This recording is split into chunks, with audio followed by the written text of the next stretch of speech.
नाशिकच्या वणी येथील सप्तशृंगी गडावर सध्या चैत्रोत्सवाचा मोठा उत्साह पाहायला मिळत असून खानदेशातील भाविकांच्या अलोट गर्दीने संपूर्ण गड परिसर भक्तिमय झाला आहे। चैत्र महिना सुरू होताच उत्तर महाराष्ट्रातून विशेषतः जळगाव, धुळे, अमळनेर आणि नंदुरबार या जिल्ह्यांतून मोठ्या संख्येने पदयात्रांचे आगमन वणीगडाकडे होऊ लागले आहे। या पदयात्रांनी आणि भाविकांच्या उत्स्फूर्त सहभागाने सर्वांचे लक्ष वेधून घेतले आहे। उन्हाचा तडाखा जाणवत असतानाही भाविकांच्या उत्साहात कोणतीही कमतरता दिसून येत नाही। आई राजा उदो उदोच्या जयघोषाने आणि ढोल ताशांच्या गजराने रस्ते दुमदुमून गेले आहेत। जळगाव आणि धुळे जिल्ह्यातून निघालेले हजारो पदयात्री हातात भगव्या पताका घेऊन आई सप्तशृंगीच्या दर्शनाच्या ओढीने मैलोनमैल प्रवास करत गडावर पोहोचत आहेत। ठिकठिकाणी या पदयात्रींच्या स्वागतासाठी आणि सेवेसाठी अन्नछत्र तसेच विसाव्याची सोय करण्यात आली आहे, ज्यामुळे भक्तीचा हा सोहळा अधिकच लोकोत्सव बनला आहे। अमळनेर आणि नंदुरबार पट्ट्यातील भाविकांची संख्याही लक्षणीय असून अनेक कुटुंबांनी परंपरेनुसार पायी चालत येण्याचा नवस पूर्ण केला आहे। चैत्रोत्सवाच्या निमित्ताने गडावर होणारी ही गर्दी लक्षात घेता मंदिर प्रशासनाकडून चोख व्यवस्था ठेवण्यात आली आहे। खानदेशातील या पदयात्रांमुळे वणीच्या डोंगर रांगांमध्ये एक वेगळीच चैतन्यमय ऊर्जा पाहायला मिळत असून भाविकांचा हा भक्तीचा जोश यंदाच्या चैत्रोत्सवाचे मुख्य आकर्षण ठरला आहे।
जय देव जय देव मंगलमूर्ती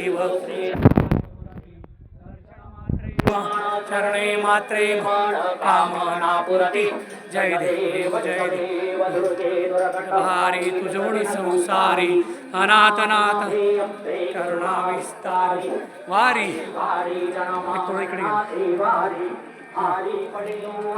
संकट वारी जय देवी जय महिषासुरमर्दिनी हो दैत्यासुरमर्दिनी सुरवरेश्वर वरदे तारक संजीवनी जय देवी त्रिभुवनी भुवनी माता दुर्गे सेनाये चारै समले परम गुणा बोलमे काही साही विवाद प्रभाई ते तो भक्ता लागे ते तो दासा लागे पावती लबलाई जय देवी जय महिषासुरमर्दिनी हो दैत्या